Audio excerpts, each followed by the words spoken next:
TLZ and everybody out there in the land of the unfree America. My name is Chille Decastro. Today is April 14th, 2024. I have been incarcerated in the Clark County Detention Center unjustly and unwarranted. Even for a first-time offense, they put me in jail for 6 months. And this is my daily report. I'm going to give a little bit of information about myself and try to talk about some relevant topics for you as well. Thank you for listening. I'm sorry. I'm trying to keep my voice and my attitude and my temperament up. There are some days that are good and some days that are hard. Today was one of those days that was just hard. It was just difficult. And there's a lot of reasons for that, but the first one and the foremost one is that I have not had a probiotic in a month.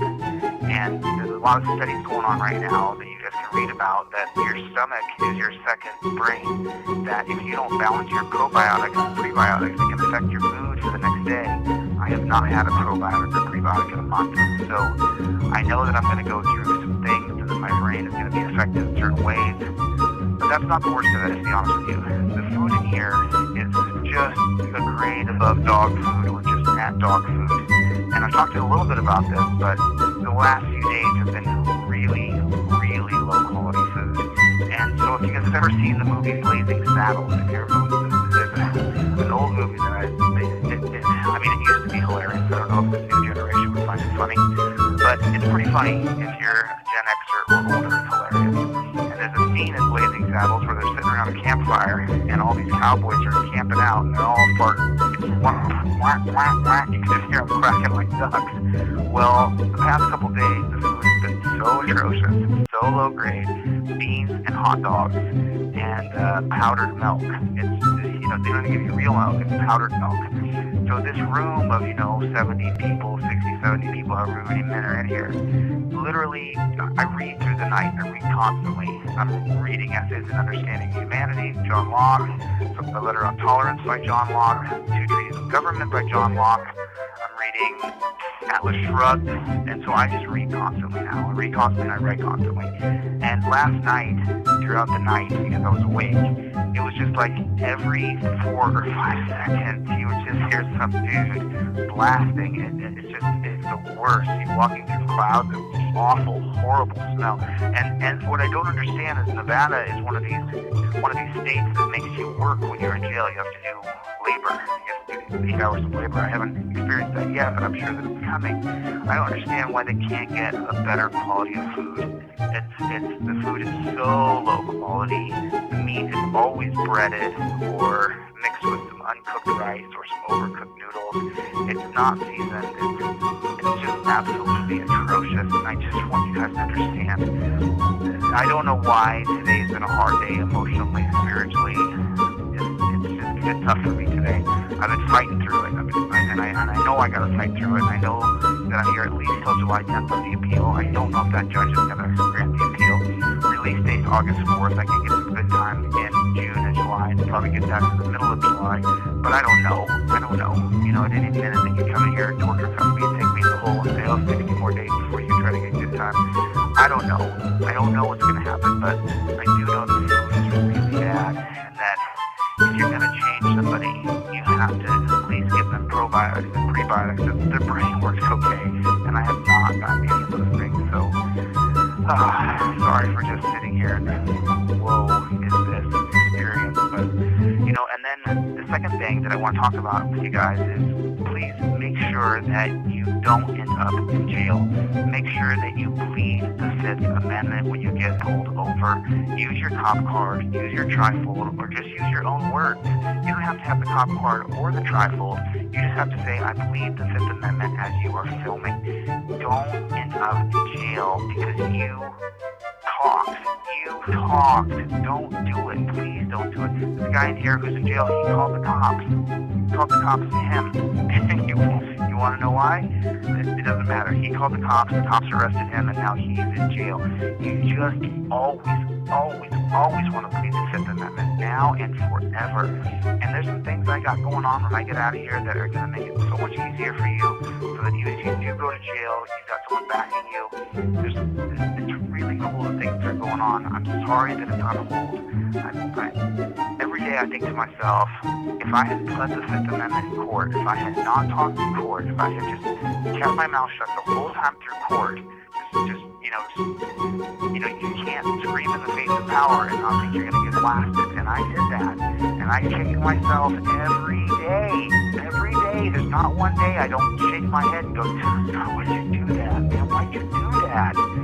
You think you say it about me. You couldn't even imagine how many times a day I kick myself and go, why'd you talk? Why'd you say anything? Why'd you say anything? It's almost like there's another me standing outside of me saying, why did you talk in court? Why did you say anything to the bailiff? Why did you say anything to the judge? You should have not given any gesture. You should have said nothing. And I go through it every single day. And here's the thing. The guy in the bed next to me, he's talking to someone every day. He has no clue who it is, but he's having a full-on conversation every single day. There's 3 of them in here. 3 of them who are completely, utterly mad. Beyond the comprehension of sanity. And every day they're having a conversation with someone who is not there. There's no mental health facilities in Nevada.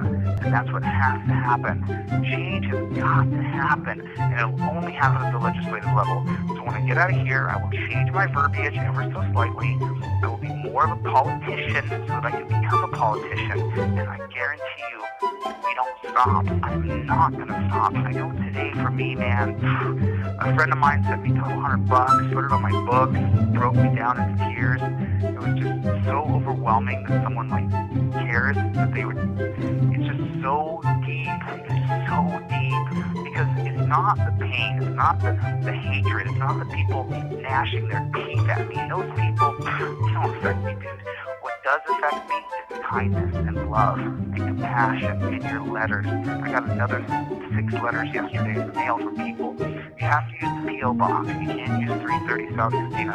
There's a P.O. box address. I looked it up already, but that's what gets me is your letters. Another 6 letters came in yesterday. Elizabeth, I got your letter. Casey, I got your letter. Brian, I got your letter. Not Brian from Years to Deal, another Brian.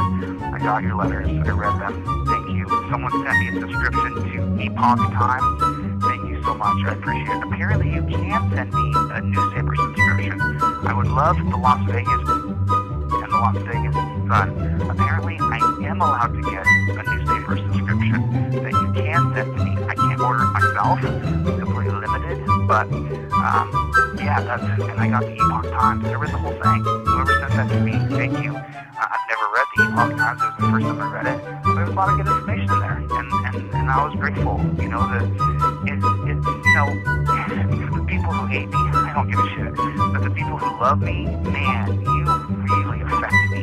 You really hit me right in the heart. You do, man. Because you're in this place. You haven't had a probiotic or prebiotic. So your brain's all effed up.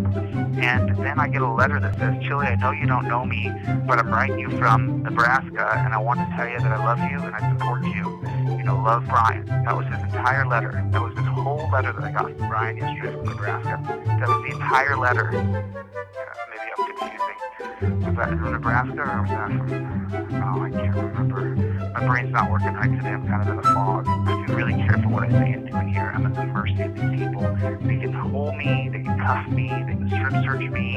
They can make you turn around and spread your butt cheeks anytime they want. So I have to be very careful what I say, and I have to choose my words. This is the first step of learning how to be a politician, because if I do this wrong, I go to a real dungeon, where you get no razor, you gotta drink water out of a spout that barely drips out, stainless steel toilet where there's no, on the back of it is your water, on the same place where you take a dump. One of my friends made a joke, if I was you, I'd just go climb the chain link fence. That's not how it works. There's not a chain link fence here. There's a triple, quadruple brick wall with 100 men with guns and tasers between you and getting out of here. So there's no... they do a count every 4 or 5 times a day. They announce it over the intercom. It's very, very strict here. It's very strict. Today was worse than most days, but hopefully tomorrow the sun will come up in my heart and my head. Maybe I'll get a letter from somebody and I'll be like, you know what? Today's a better day than yesterday. Anyway, that's my daily report for